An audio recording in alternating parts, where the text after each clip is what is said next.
If you invest £250,000 into a buy-to-let property in 2025, how much money are you actually going to make? You probably already have a rough number in your head, but I can almost guarantee it's wrong. Because we've been doing deals like this every day for over 12 years.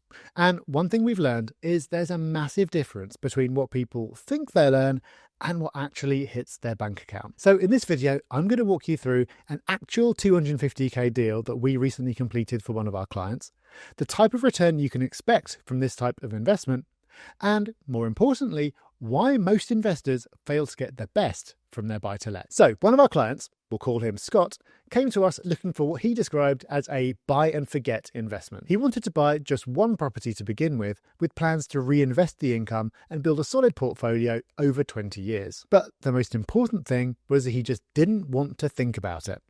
As a business owner, he didn't want property to become a distraction. The last thing he needed was another job. So he'd already, rightly, come to the conclusion that lengthy renovation projects and HMOs were out of the question. We got to work, and it wasn't long before we found a property that ticked all his boxes. Now, obviously, I can't give you the exact postcode or show you pictures, but I can tell you that the property was a 3-bed detached new build in one of the strongest commuter towns in the East Midlands. And here's the part you'll really want to pay attention to. The numbers. The asking price was £257,000, which might sound crazy low if you're used to prices in London and the South East.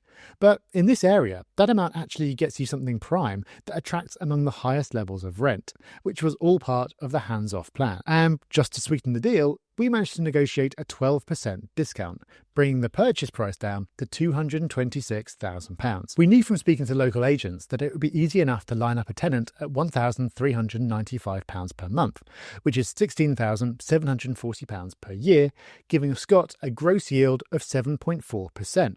Really strong for a freehold house in this kind of location. But of course, that's not what gets left in the bank account. Because if we look at the running costs, we've got the mortgage, which at a 5% interest rate on a 75% loan to value would be £8,484 per year. Then there's lettings management, which at 12%, which is pretty normal, would be £2,130. For this property, there was an estate charge, which is to take care of the private grounds, even though the house is freehold, and that was £15 a month, and buildings insurance would be around £20 per month. Then you've got to make some estimates. So for repairs and maintenance, I'd estimate 5% of the rent, which I think is actually pretty high considering it's a brand new unfurnished house. You've also got to make an assumption about voids, meaning the property sitting empty.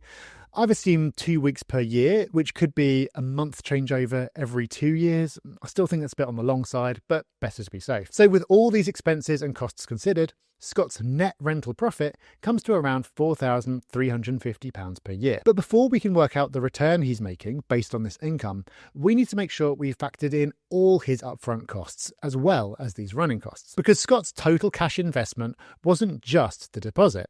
He also had to cover stamp duty, including the 5% investor surcharge, legal fees, mortgage broker fees, and of course, our sourcing fee. All in all, he put in £79,000 of his own cash. So the £4,350 annual profit represents a 5.5% return on his cash invested, even before factoring in capital growth or future rent increases. And most importantly, he didn't have to lift a finger. We got the property fully let, fully managed, and totally hands-off, just like he wanted. By the way, if you want to run your own numbers and make sure you're getting the best deal, have a go at our simple buy-to-let deal calculator. You can download it for free using the link in the description, and you'll know within minutes whether a particular deal stacks up. Now let's get back to Scott. When people first see numbers like these, they usually respond in one of two ways. They either think, wait, is that it? I could get 4% in a savings account. Or they might think, actually, that's pretty decent. But both of these perspectives are missing a key part of the equation. Because this number, £4,350 a year, is just the starting point. It doesn't tell you how much you actually get to keep by the time the taxman has taken an interest in your new acquisition. And it completely ignores how much more you could make over time. So to get a more accurate idea of how much a particular buy-to-let will make, we need to dig a little deeper and explore a cost that many investors underestimate. Because if you don't know what you're doing, this one oversight can cost you thousands. And in Scott's case, it would have left him with just £650 in his pocket at the end of the year. Let's imagine that Scott was making his first property investment alone, without help from our team. So he didn't think too much about ownership structure.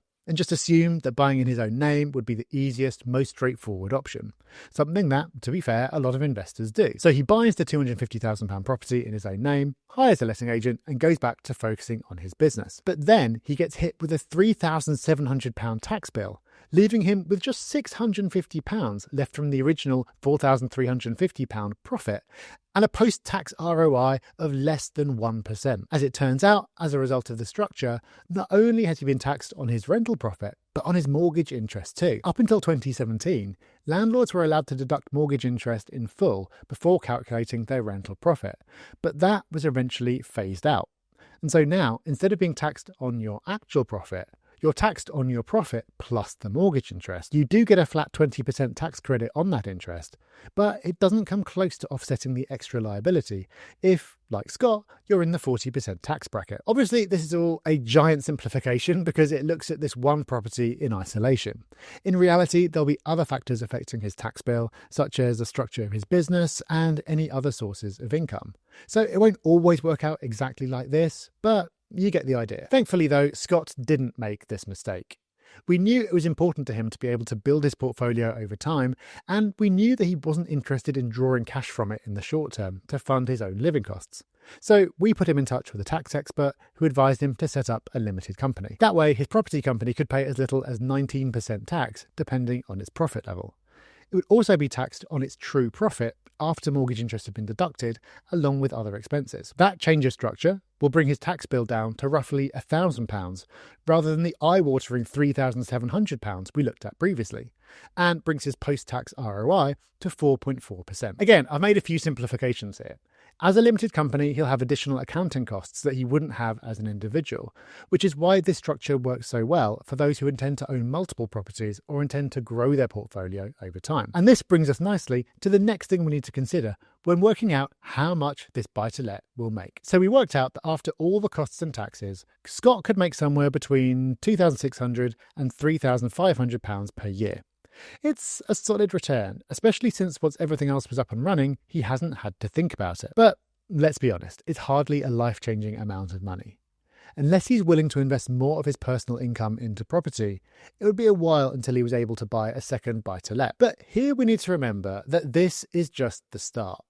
Because Scott's real profit isn't just today's rental income, it's what the property will be worth years from now. So let's look into the future and assume that his property's value increases by just 3% per year, which is a very conservative estimate by UK standards. That would bring it from the £226,000 that he paid today to around £303,000 in 10 years' time, a gain of £77,000. And remember that Scott put in around a third of the total cost of buying the property, once you factor in stamp duty, fees and other costs. Yet, when the property's value increases, he benefits from 100% of that growth. That means that his equity grows from £56,500 to roughly £133,500. That's the equivalent of a 9% annual return on his invested capital, just from capital growth. Add back in his 4.4% post-tax rental return, and Scott is now earning double-digit total returns without lifting a finger. And it's likely to get even better over time, as market rents will naturally rise. And with mortgage rates where they are today, his biggest cost, which is his mortgage, is just as likely to fall as it is to rise over his period of ownership. Put it all together and you can see where a lot of investors go wrong. They're so focused on immediate cash flow that they chase higher yields in lower demand areas. And so while the income looks better on paper, there's a risk of missing out on the kind of long-term growth that actually builds wealth. Plus, they're so obsessed with their returns on day one that they forget that the situation will change, usually for the better, over time as well. Remember, we've kept this projection conservative. We're not assuming a property boom, even though this town is growing faster than the UK average, and we expect it to keep doing so. So when people say, can you still make a profit from property in 2025? The answer is yes. But you have to know what kind of profit you're chasing, because the real money isn't made in year 1 or 2 or 3. It's made over a 10 to 20 year period. So if you want to build serious wealth from property, you need to play the long game. Choose the right area. Structure your investment in the right way by deciding whether you want to invest as an individual or a limited company. And let time do the heavy lifting. And don't forget, this deal is about as passive as it gets. You could go down the route of flips or refurbishments and maybe make more in the short term, but then you're trading time, energy, and stress for the extra margin. For Scott, and for many of our clients, peace of mind is part of the return. But you'll only get that peace of mind when every part of the deal stacks up. And even the best strategy can't fix a poor location. If the location's poor, your returns will suffer and you'll struggle to achieve the simplicity you're probably looking for. So before you go any further, watch this video next, where I reveal the 4 worst places to buy a house in 2025.